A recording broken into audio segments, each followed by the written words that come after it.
அனைத்து நண்பர்களுக்கும் வணக்கங்க. உங்கள் ஆலினோன் நந்தினி பேசுகிறேங்க. இந்த வீடியோவில் மகர லக்னம் இல்லைன்னா மகர ராசியாக இருக்கீங்கன்னா தீராத காதலும் மோகனமும் அப்படிங்கிற தலைப்பில் இந்த வீடியோவை பார்க்கலாம்.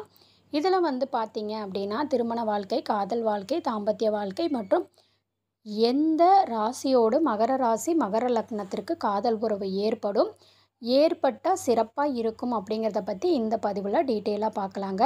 பொதுவாகவே பார்த்திங்கன்னா மகரம் அப்படிங்கிறது காலபுருஷ தத்துவத்தின் 10ஆம் பாவகம். இந்த வீட்டின் அதிபதி நீதி நேர்மைக்கு கட்டுப்படக்கூடியவங்க தான் மகர ராசிக்காரவங்க. அதே சமயத்தில் பார்த்திங்கன்னா கொஞ்சம் கோபம் இருக்கும், முன்கோபம் அதிகமாக இருக்கும், கொஞ்சம் எதுவுமே தாமதம் இவங்களுக்கு கிடைக்கும். திருமணம் கூட பார்த்திங்கன்னா தாமதமாகும். ஒரு 36 வயசு கூட சில பேருக்கு ஆகிடும். ஆனால் நல்ல ஒரு முன்னேற்றத்தை அடையக்கூடியவங்களாக இருக்காங்க. எதுலேயும் ஒரு பொறுப்புணர்வோடு செயல்படக்கூடியவங்க. காதலிச்சாலும் சரி, ஆத்மார்த்தமாக காதலிக்கக்கூடியவங்க, நம்பகத்தன்மையை ரொம்ப விரும்புகிறாங்க. ஒரிஜினலாக லவ் பண்ணக்கூடியவங்க, அதாவது போலித்தனம் இல்லாமல் காதலிக்கக்கூடியவங்க. வெளிப்படைத்தன்மை இருக்கும். மேலும் இவங்களை பொறுத்த வரைக்கும் கோபம் இருக்கும், பிடிவாதம் இருக்கும், அதே சமயத்தில் நல்ல ஒரு குணமும் இருக்கும். இவங்கக்கிட்ட மற்றவங்களுக்கு உதவக்கூடிய லக்னம் மகர. கொஞ்சம் இவங்களுக்கு நிறையவே அந்த மைண்டு இருக்கும்.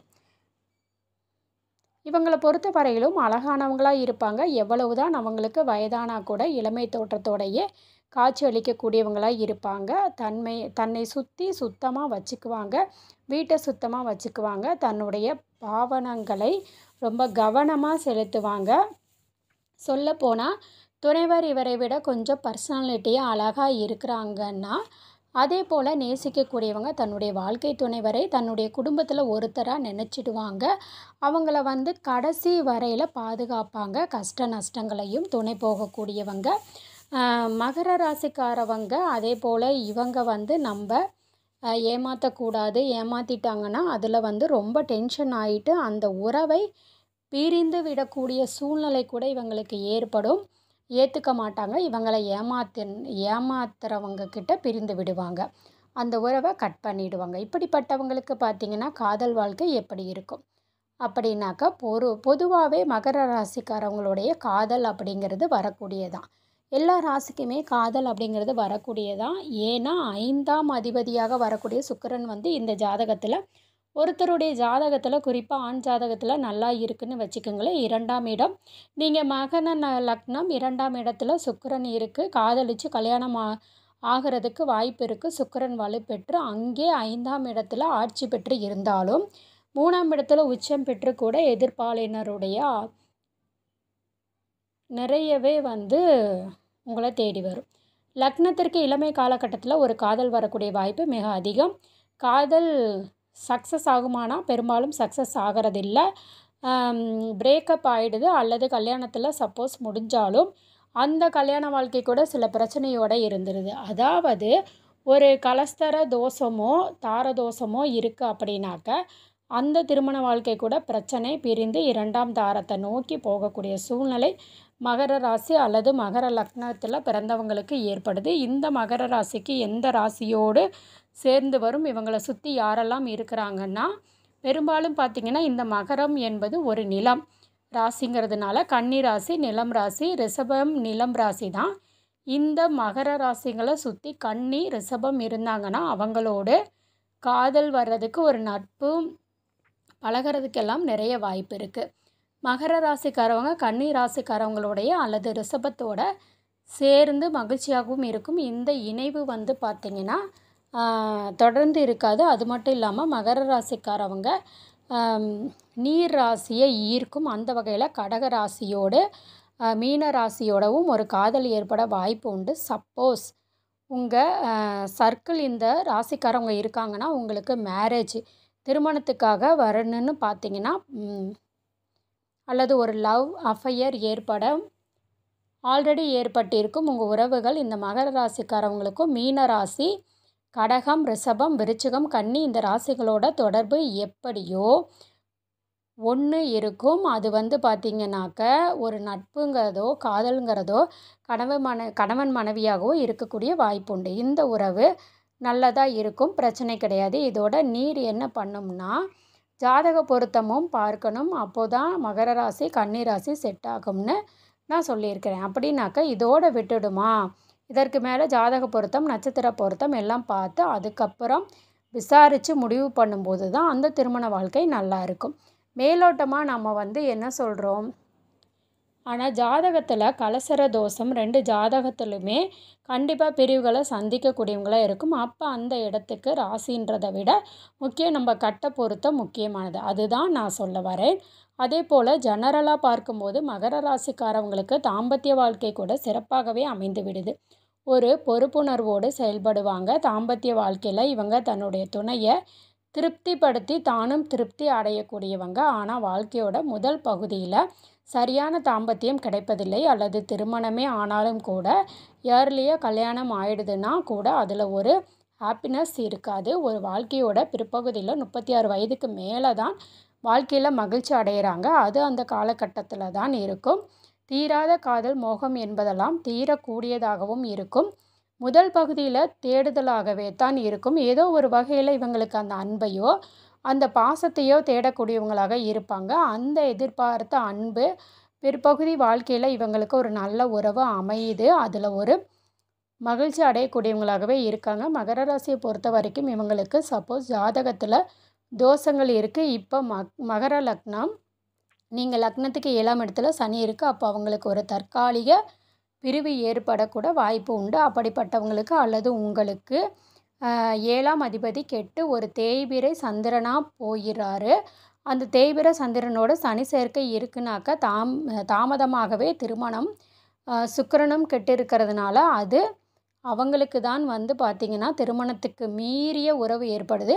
ஒரு 2வது திருமணம் ஏற்படுது. சில பேருக்கு 2வது திருமண வாழ்க்கை கூட ஒரு சிக்கலாக தான் இருக்கும். திருமண வாழ்க்கை வந்து பார்த்திங்கன்னா பிக்னிக்கில் இருந்தே வந்து சரியில்லையே அப்படிங்கிற மாதிரி இருக்கும். அதாவது ஆரம்பத்தில் இருந்தே ஒரு பக்கம் அமைஞ்சால் நல்லா இருக்கிற மாதிரி இருக்கும். அதாவது ஆரம்ப கட்டத்திலேயே சீக்கிரம் மேரேஜ் ஆயிரும். குறிப்பாக வந்து திருவோண நட்சத்திரம் அப்படின்னாக்கா அவங்களுக்கு தான் பாதிப்பு அதிகம். சீக்கிரமாக மேரேஜ் ஆகிடுது. அல்லது ஏதோ ஒரு கல்யாணம் பண்ணிடுறாங்கன்னா ஒரு சடனாக வந்து அவங்கள விட்டு பிரிந்து தனித்து இருக்கிற மாதிரியான சூழ்நிலை நிறைய பேருக்கு மகர ராசிக்காரவங்களுக்கு. அதில் குறிப்பாக வந்து பார்த்திங்கன்னா கொஞ்சம் லேட் மேரேஜ் பண்ணுறவங்க இதில் பெரும்பாலும் அதே சமயத்தில் சில பேருக்கு ஒன்றுக்கு மேற்பட்ட தாரங்கள் ஏற்படுவதுண்டு. திருவோணம் அல்லது அவிட்டமாக இருக்கும். அப்படிப்பட்டவங்க ஒன்றுக்கு மேற்பட்ட தாரங்களுக்கு சில பேருக்கு அமைஞ்சிருது. அதற்கு காரணம் பொது பலனாக சொல்லணும்னா ஜாதகத்தில் தோஷங்கள் தான். அதாவது நம்ம எப்போதோ செய்த பாவங்கள் இப்போது நம்முடைய ஜாதகத்தில் தோஷங்களாக இருக்கும். அந்த தோஷங்கள் நம்ம பட்டு தான் கழிக்க முடியுமே தவிர ஜெனரலாக போய் அதை வந்து சாதாரணமாக ஒரு பரிகாரத்தின் மூலம் கழிக்கவே முடியாது. ஜெனரலாக வந்து மகர ராசி அல்லது மகர லக்னமாக இருக்கீங்க, சிறப்பாக தாம்பத்திய வாழ்க்கை அமைஞ்சிருது. அது பிற்பகுதியில் திருமணத்திற்கு பிறகு பார்த்திங்கனாக்கா வாழ்க்கை நல்லா டெவலப் வந்து பண்ணியிருக்கும். ஒரு 36 வயதுக்கு மேலே வீடு, வாகனம், சொத்து முன்னேறக்கூடிய சூழ்நிலையெல்லாம் சில பேருக்கு ஏற்படுது. ராசியை தவிர்க்கணும் அப்படின்னு பார்த்திங்கன்னா சிம்ம ராசி தவிர்க்கணும். நம்ம ஏற்கனவே பதிவுகளில் பார்த்தோம். சஷ்டகம் இது வந்து நிலம் ராசி, நெருப்பு ராசியோடு இணையும் போது அது ஒன்றை ஒன்று விளக்கும் தத்துவங்கள் வகையில் வேறுபாடு இருக்குது. ராசி அதிபதியும் பொருத்தம் வராது. அதனால் சிம்மத்தை தவிர்க்கணும். கடகம் என்பது பார்த்திங்கனாங்க இவங்களுக்கு சமசப்தம வருது. அதனால் மகர ராசிக்காரவங்க கடகராசியை கல்யாணம் கட்டினாலே ரொம்ப அன்பு காட்டுவாங்க. அதே சமயத்தில் சண்டை போடுவாங்க. இருவரும் உணர்ச்சி வசப்படக்கூடியவங்களாக இருப்பாங்க. அதனால் ஜாதக பொருத்தம் இருந்தால் அதை கன்சிடர் பண்ணலாம். இல்லைன்னா கடகத்தை கூட தவிர்க்கிறது நல்லது. இவங்களுக்கு ரிஷபம், கன்னி எல்லாம் செட் ஆகும். மகர ராசியாக இருக்கீங்கன்னா நீங்கள் ஒரு நட்சத்திரம் அவிட்ட நட்சத்திரமாக நீங்கள் வந்து என்ன பண்ணலாம், திருவோண நட்சத்திரத்தில் இருக்கிறவங்கள கல்யாணம் பண்ணிக்கலாம். ஆனால் 2 பேரும் ஒரே நட்சத்திரமாக இருக்கிறது நடக்காமல் பார்த்துக்குங்க. அப்படி இருந்துச்சு அப்படின்னா ராசியாக கல்யாணம் பண்ணுங்கள். ஒரே நட்சத்திரமாக இருக்கும்போது ரஜ்ஜு பொருத்தம் பிரச்சனையை கொடுக்கும். அதை பார்த்துக்குங்க. தனுசு ராசியோடு இணையலாம்னா அதை தவிர்க்கிறது தான் நல்லது. ஏன்னா இது ஒரு சசஷ்டகமான இது வரும்.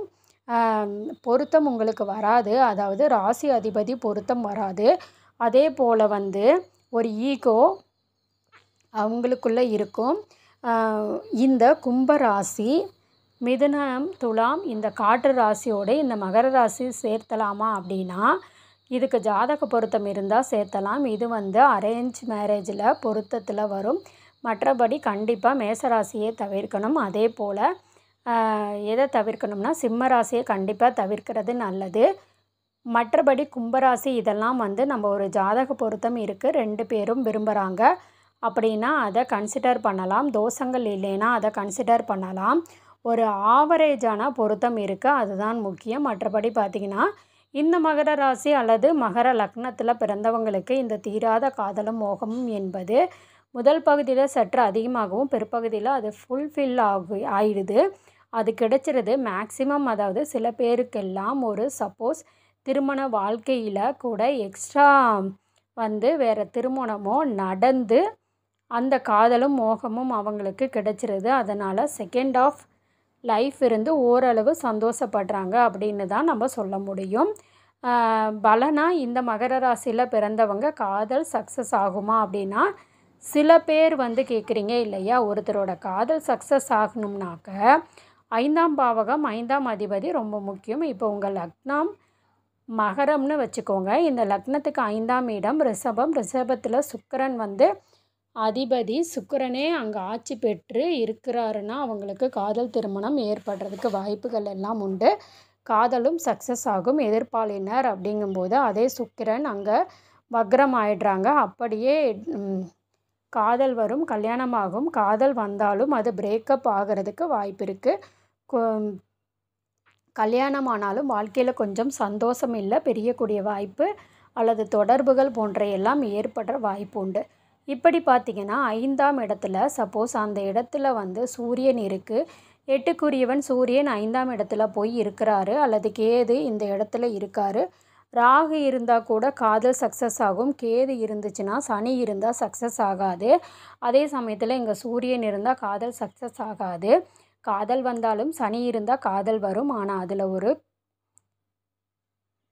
அப்படியே இருந்து பிரியக்கூடிய வாய்ப்பு ஏற்படும்.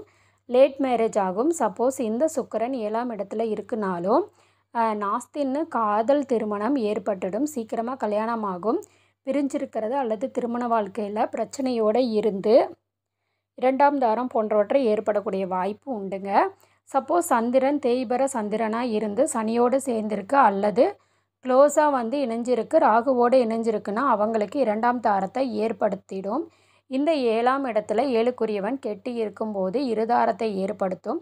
இதெல்லாம் நம்மளால் கட்ட பொருத்தத்தை வச்சு தான் நம்ம கன்சிடர் பண்ண முடியும், தெரிஞ்சு கொள்ள முடியும். அதனால் திருமணம் செய்கிறதுக்கு முன்னாடி கட்ட பொருத்தம் பார்க்குறது முக்கியமாக வந்து பார்த்திங்கன்னா தாம்பத்திய சுகம் எப்படி கிடைக்கும் அப்படிங்கிறது நம்ம 7, 11, 12 இந்த பாவகங்களை பார்த்து திருகோணங்களையும் நம்ம அனலைஸ் பண்ணணும். அதே போல் மேட்சிங் கரெக்டாக இருக்கான்னு பார்க்கும்போது 12ஆம் பாவகம் சைனஸ் ஸ்தானத்தில் என்ன கிரகம், அவங்களுக்கு தாம்பத்திய சுகம் எந்த அளவுக்கு கிடைக்கும், எப்படி மகிழ்ச்சியாக இருக்கிறாங்க, அதெல்லாம் தெரிஞ்சுக்கிட்டு நாம் திருமணம் செய்கிறது நல்லது. ஆக நண்பர்களே, இந்த பதிவு உங்களுக்கு பிடிச்சிருந்துன்னா மற்றவங்களுக்கும் ஷேர் பண்ணுங்கள். நம்ம சேனலை இன்னும் சப்ஸ்கிரைப் பண்ணாமல் இருந்தீங்கன்னா மறக்காமல் சப்ஸ்கிரைப் பண்ணிக்கோங்க.